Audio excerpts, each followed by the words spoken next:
Good morning, everyone, and good morning to those who are joining us on all our social media platforms. Thank you very much for joining today's press conference. Today, the DA presents a major step that will be taken to ensure that a state of disaster is declared on Eskom and the energy sector. The call for the DA state of disaster is motivated by the realization that unless a concerted effort is taken to remove obstacles standing in the way of independent power generation, South Africa could face another decade of load shedding disruptions. South Africa's 15-year-old load shedding crisis requires a whole of society approach that is anchored on making energy generation the biggest priority for the next 5 years.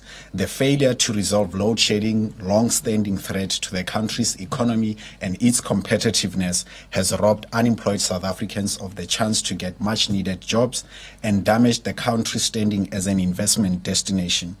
Independent estimates have concluded that South Africa could have been between 360 billion and 450 billion larger, with 1 million more job opportunities had load shedding not been a factor since 2008.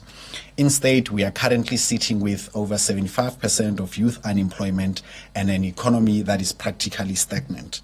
In 2022 alone, the country has already lost a full calendar month of working days due to load shedding. At this rate, 2022 is on course to surpass the poor electricity availability record which was set last year. Data compiled by the Council for Scientific and Industrial Research concluded that 2021 was the worst year on record on load shedding, where 1,136 hours of outages were recorded, up by 37% from the 859 hours which were recorded in 2020. Yet, in the middle of this national disaster in the electricity sector, the ANC government and energy regulatory bodies have adopted a lethargic and business-as-usual approach that portrays their lack of agency in finding lasting solutions to this crisis. And while welcome changes have been made to the electricity regulations, opening up the energy sector to potential participation by both municipalities and private players, the regulatory environment is still constrained by red tape and a lack of agency in providing the necessary licensing approvals. And this is why we are making this important step, calling for a state of disaster.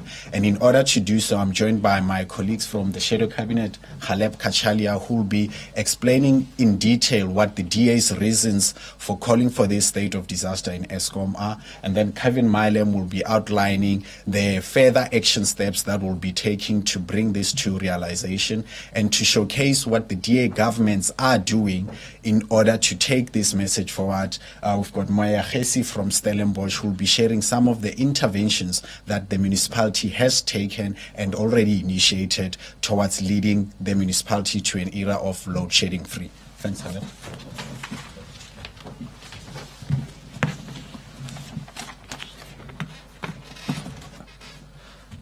Thank you, members of the media and members of the public.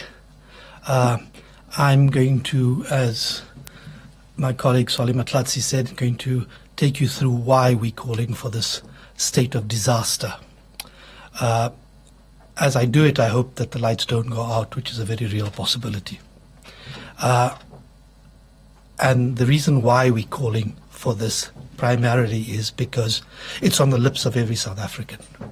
Every South African is saying, thus far, no further. We have had enough.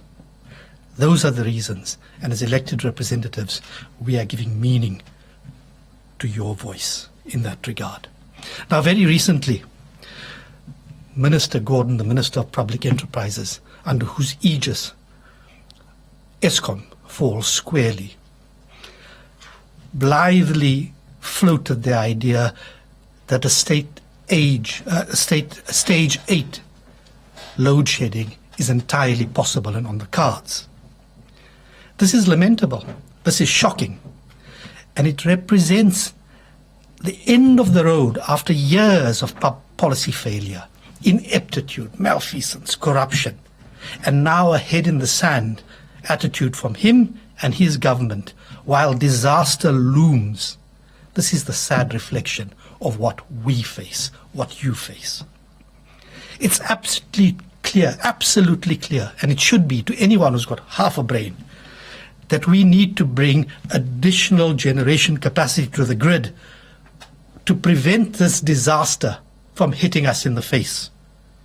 This is why we're doing it, to prevent this mess, to deal with this mess, and to ensure that there is some light at the end of the tunnel.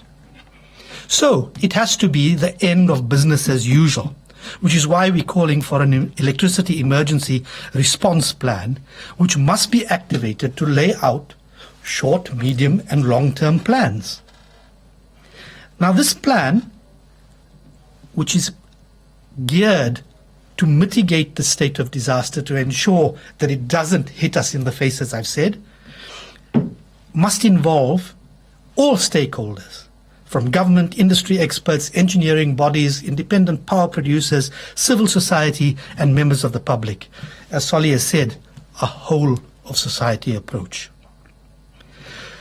But lamentably, there's been no sense of urgency or accountability on initiatives that have been touted by government as the panacea for the electricity crisis.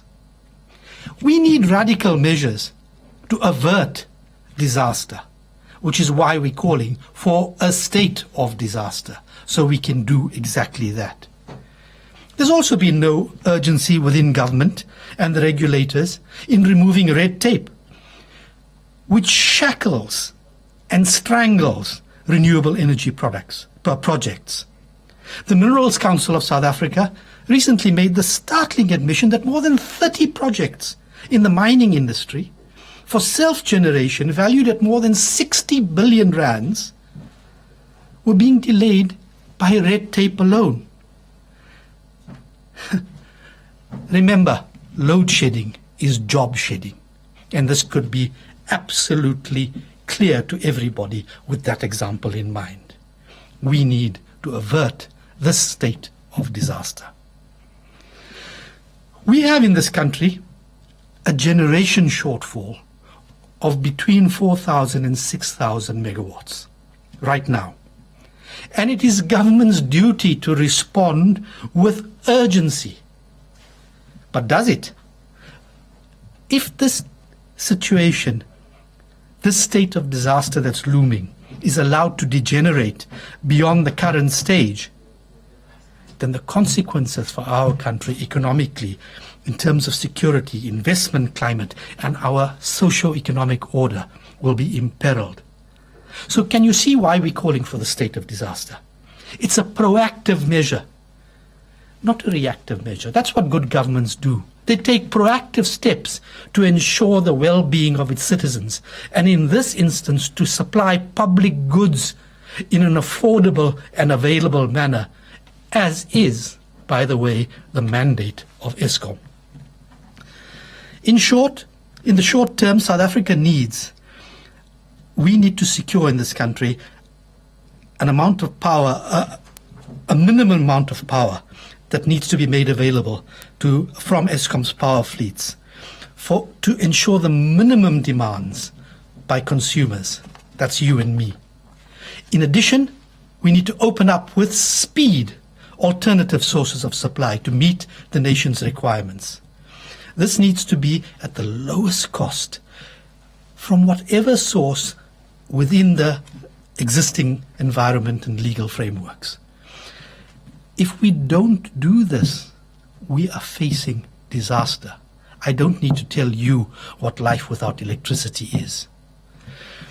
Now, cognizant of these obstacles that we are facing, the DA expects that the state of disaster will at the bare minimum allow for a waiver on the moratorium of all the stringent regulations that are preventing Eskom from pursuing a proper and accelerated onboarding of generation capacity from independent power producers. In addition, this command and control structure, the opacity that exists at Eskom, must end so that contracts can be re-examined to reveal corrupt and conflicted practices. We can't go back to pre-Zondo days. We need to focus on the maintenance and rebuild. This must be quantified and the workforce must be repurposed with a credible plan actioned against the requirements of a stable power supply. Can't be business as usual, which is why we're calling for a radical alternative. And there is nothing more radical than what we are facing and the alternative that we are proposing to deal with this. 8 years ago, a respected professor in this particular industry, Professor Anton Everard, made a public call on government. And he said the following. It fell on deaf ears, of course. But he said, let's understand why Eskom has failed to supply power to our community 8 years ago. Let's draw lessons from this. Let's document the outcomes. Let's make recommendations on the allocation and execution of planning, procurement, contracting functions to bolster generation and transmission capacity. And to assist in accelerating investment, construction and commissioning of new generation capacity, and to fast-track the implementation thereof. Had that been listened to and actioned, instead of putting state councils, presidential councils, war rooms and the like, which have led us not upwards but downwards on a trajectory to complete on almost darkness, which is looming, it would have been different. We need action now, lest we descend into darkness with all the dire consequences. That's why we are calling for the state of disaster to be declared. Now my colleague, Kevin Milam, who is responsible for energy, will take you through what needs to happen and how it should happen. Kevin?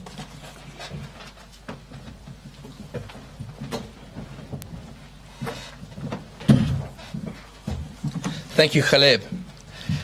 So the DA has written to the Director General in the Presidency, Pindile Baleni, who is also the Secretary to Cabinet, requesting that the DA's call for a state of disaster on Eskom and the electricity sector be placed on the agenda of the next Cabinet meeting. The underlying premise of that call for a state of disaster on Eskom and the electricity sector is that, in view of the dire state of the country's electricity generation capacity, South Africa should be making it easier for independent power producers to bring new generation capacity online at scale and in the shortest possible time. Working through the framework of the Electricity Emergency Response Plan that Caleb identified earlier, Cabinet must focus on lowest cost, accelerated solutions to solve the disaster. And some of the specific elements of this include identifying specific timelines for all new and supplementary energy projects and their accelerated implementation and connection to the national grid. We need additional measures to mitigate the disaster in the short term while embedding sustainable, medium and longer term solutions. We need to ease the costly regulatory burden on self-generation, especially at household level and in discrete industry environments. We need to put the National Energy Regulator into crisis mode to help lessen red tape and approve generation projects in shorter timelines. And then we need to reprioritize budget resources from non-emergency expenditure towards accelerated spending in energy generation projects.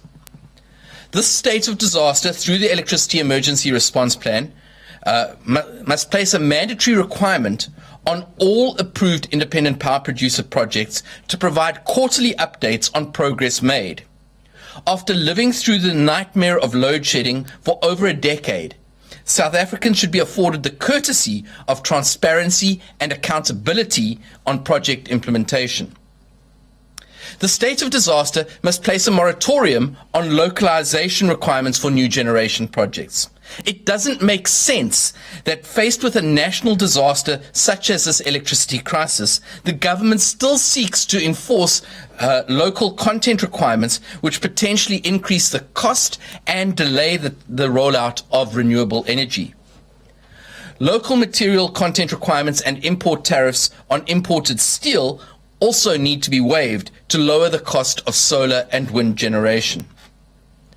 As an immediate step to address the short-term supply gap, the Department of Energy must be compelled to prioritize the review of the Integrated Resource Plan in order to bring that new generation capacity online as quickly as possible. the Integrated Resource Plan is intended as a short and medium-term roadmap for decision-making regarding new generation capacity. As such, it should be updated regularly, at least every 2 years. But when we question the department on this, they indicate that they lack the personnel resources, and more specifically, the electricity modelers to do this. And therefore, we are relying on outdated models and invalid or unjustifiable assumptions. We cannot afford to ignore the reality that South Africa's electricity sector needs massive investments in distribution and transmission infrastructure. The country's transmission infrastructure is obsolete and is in urgent need of expansion. Grid facilities are currently unable to meet the country's growing electricity demands, provide reliable power, and further integrate new sustainable energy options. The DA believes transmission and infrastructure development should be opened up to public-private partnerships through the Electricity Emergency Response Plan. Investors should be offered pathways through which they can participate in expanding infrastructure to meet future growth. They should be able to establish the required transmission network to integrate upcoming planned generation capacity. And they should be able to undertake asset replacement to ensure reliability of supply and network optimization. On the 12th of April this year, the DA wrote to the Minister of Public Enterprises, Pravin Gordhan, and the Minister of Mineral Resources and Energy, Gwede Mantashe, requesting that they motivate for a cabinet resolution to have Eskom and the electricity sector declared a state of disaster. Minister Gordhan chose to give a response in Parliament in which he erroneously dismissed the DA's call by assuming that we were only motivated by a fear of grid collapse. Now, while those fears may be legitimate, the DA's call for a state of disaster is actually driven by the need to ensure that additional generation capacity is added to the grid as quickly as possible, and that Eskom lowers its incidence of load shedding. It is the DA's considered opinion that what Gordhan exhibited in his parliamentary reply was a complete dereliction of duty, and that while he acknowledges the very real prospect of stage 8 load shedding, he won't declare a state of disaster to avoid an ongoing crisis that would imperil critical infrastructure and our economy. Municipalities in good financial standing must be supported by an enabling regulatory environment that allows expedited investment in and procurement of new generation capacity. While municipalities are now able to develop their own power generation projects and also procure from independent power producers, the minister and regulatory bodies still retain extensive authority on the clearance that municipalities must have to begin that power procurement process. In this regard, it is imperative that under a state of disaster, the Department of Mineral Resources and Energy should provide full transparency on its internal standard operating procedures to ensure that requests for Section 34 determinations by municipalities are attended to in the shortest possible time. Most importantly, as a country, we should be making it easy for small-scale embedded generation to become a critical component of the overall electricity generation mix. This deals with power generation at residential, commercial, or industrial sites where electricity is generated for own use. The processes and tariffs at municipal level must be improved to encourage rapid uptake by interested parties. Municipalities must have easy-to-follow small-scale embedded generation application processes to allow customers to apply and get authorization to connect their systems, and these are typically rooftop solar systems, to the electricity grid. At the regulatory level, the National Energy Regulator must pursue an incentive-driven feed-in tariff system for small-scale embedded generation that allows municipalities to compensate customers for excess electricity fed back onto their electricity distribution grid. Several mayors from across the country will also be writing to express their support for the DA's call for a state of disaster, including mayors from the city of Cape Town, the city of Johannesburg, and Stellenbosch Municipality. And we're joined today by Mayor Geesie van Deventer from Stellenbosch Municipality, who will be outlining some of the steps that have been taken at that municipality to free them from load shedding and to gain independence from Eskom. So Geesie, over to you.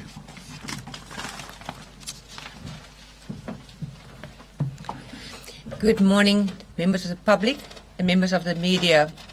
Yes, we as DA-led government in Stellenbosch absolutely support and endorse this initiative to get rid of this disaster. I've personally seen the devastating effect load shedding has on our economy, not only business, but also our residents, and especially our poor communities. So in 2021, in January, we said enough is enough. And we start to research what we can do to get rid of this disaster. But we did not just jump into it. We also asked the provincial government, University of Stellenbosch, and the CSIR to assist us. We now know we need 75 megawatt at peak times, and we shall start to get rid of that systematically.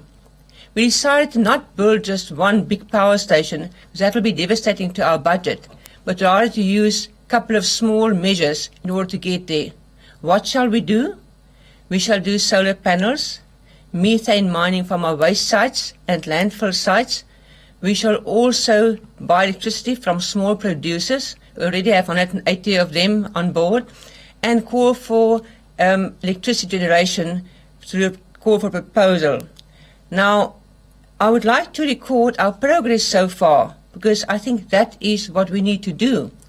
I'm happy to report, you may have seen in the media earlier this month, that we installed the solar panels on the roof of our town hall, and we shall be switching that on at the end of this month. We also installed solar panels already on the roofs of our traffic department, Van der Stel sports grounds, and our fire station.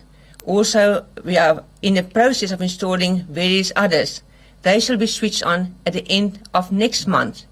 By next year, early next year, we shall start a methane mining, a fascinating process where we use lethal gas from waste sites to produce energy. Council mandated us in March of this year to go out on a proposal to ask for independent producers to produce for us 50 megawatt. Now, if I do the quick calculation, once we've done our solar panels, our other small measures, and that, we shall be at about 60 megawatt, so some way down the line. But we shall not stop at that. We shall continue until we're rid of this disaster. I cannot stress that enough. It is really a disaster of proportion to our economy. And I cannot wait to eventually rid us of load shedding and maybe one day to move away completely from Eskom. To me as a mayor, as a DA mayor, it's very important to deliver to our people and to showcase and demonstrate that where the DA governs, we get things done.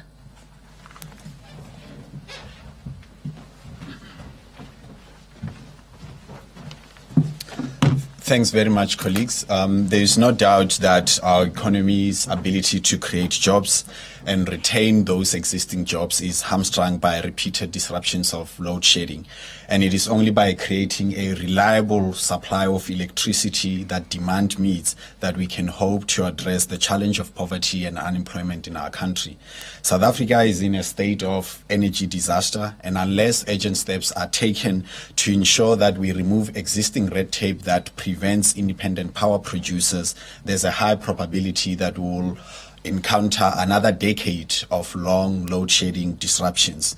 Now is the time to put our political differences aside and use our collective efforts to address load shedding, which has become an existing threat in our country, and this is why we are calling for this state of disaster to be declared. So, as is standard procedure, we'll be taking questions from members of the media, those that are here in the physical form, and those that were given the WhatsApp line to send questions through our media alert. So, to those that are here, do you have any questions, or should we start with the ones that we received online while you are contemplating your questions? Ati, Ronald? No questions. Okay, cool. Okay, cool. So on that note, we'll go through our WhatsApp line to check the questions that we received. Just give me a second.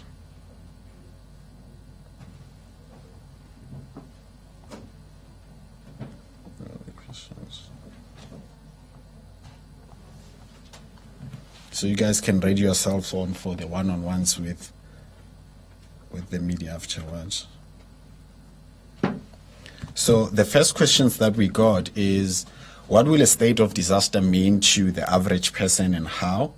Secondly, who does the DA believe should be held accountable for the situation in Eskom? Should it be the government, politicians, or Eskom officials? Thirdly, why is the DA not holding President Ramaphosa accountable for the failed promises on load shedding? And lastly, we've seen how a state of disaster has been used to loot state funds during COVID. Is the DA not worried about this, given what has previously transpired? Gentlemen, maybe.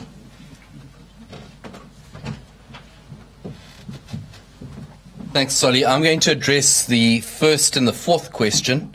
So the question was, what will a state of disaster mean to the average man in the street? And the reality is that this state of disaster that we're calling for here is very, very focused on putting in place solutions for Eskom and for the electricity sector. And it's putting in place solutions that affect the regulatory environment, that affect the running and operations of Eskom, that address how and what is done to make sure that we alleviate load shedding. So the man in the street will feel it when load shedding is eased. The man in the street will feel it when the price of electricity is reduced. The man in the street will feel it when he has a consistent, reliable supply of electricity. The lights stay on. His children can study during the course of the day. His business can operate. He gets home. He can cook a hot meal, have a shower, and so on. And that's how the man in the street will appreciate load shedding. I'm also going to address question 4, if I may, and then I'll hand over to Caleb. So the question was, we've seen how a state of disaster has been used to loot state funds during COVID, and are we not worried about this? One of the things that Solly emphasized was that what we're looking at here is a whole of society approach. We're looking at a non-partisan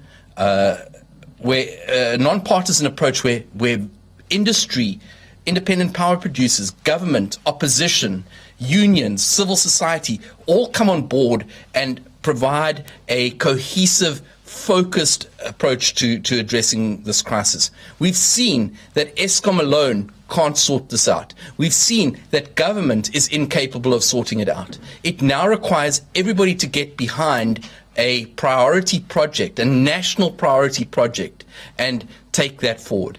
And we need to do that in an open and transparent manner.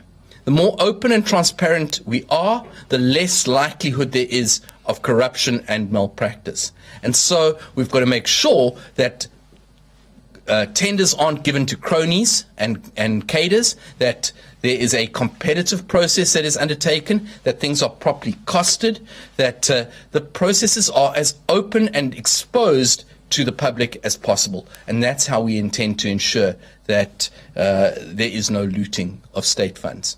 Thank you.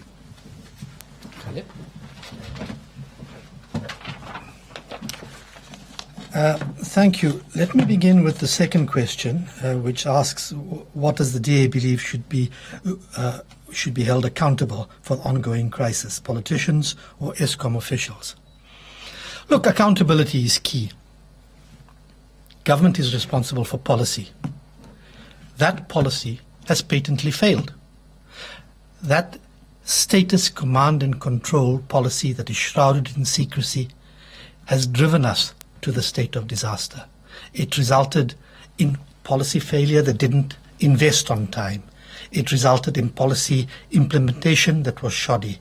It resulted in opening the door, because of the policies that were put in place, for the wholesale looting of Eskom to the tune of, read the Zondo Commission and you'll find out.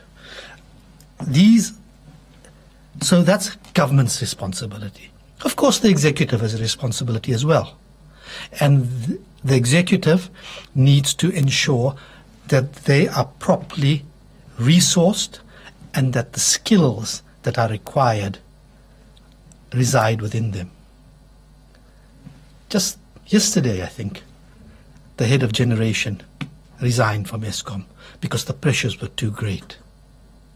This is an indictment on the company and the shareholder, which is government, which has placed this man in this powerless position where his actual health was imperiled. Now, in 1983, commission of inquiry was instituted, the De Villiers Commission of Inquiry, when we had the first hike of tariffs in this country. That resulted, the recommendations that came out of there put Eskom on course to be the low-cost champion worldwide of electricity generation and supply. Of course, with 1994, the demand increased and we had to address more people. But we had the capacity to do so. We had the dream team that was running it. Since then, we have destroyed things. And I use the word destroy because it's akin to disaster. That's why we're calling for a state of disaster. Now, the other question is, why is the DA not holding President Ramaphosa accountable for his failed promises on the issue? Well, when he was deputy president, he famously said, "That's the end of load shedding. We will oversee the end of load shedding." Yesterday, Andre de Ruyter, the executive, the CEO in charge of Eskom, said, "Hold on, pretty much load shedding is here forever, within my lifetime at least." That's untenable. So, we cannot be mealy-mouthed about this. Where accountability sits is with government, by and large, in their policies. It sits with the president. It sits with the deputy president. It sits with his minister in charge of it. It sits with the Department of Public Enterprises. I sit before them in committee, and I die a death by the same old PowerPoint presentations which say we're going to fix this in this way. You can take those PowerPoint presentations from this year, go back 5 years, there ain't much difference, actually. The time has come to change that, and that's what we are doing now and calling for without any equivocation. Thank you.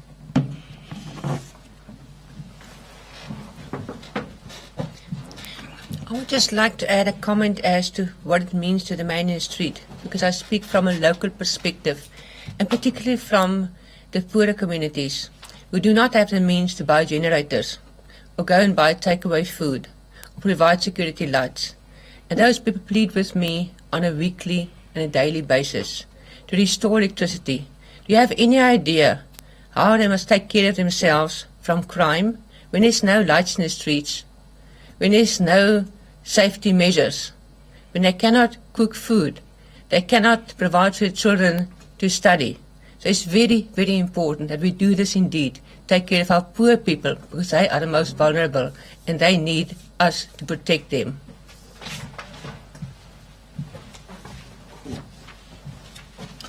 Colleagues from the media, thanks very much for coming through. We'll make those arrangements for the one-on-ones that you requested. And thanks to everyone who also joined online for this press conference. The document will be uploaded on the DA's website. And for any other additional breaking news, they will be on our DA social media platforms. Enjoy the rest of your day.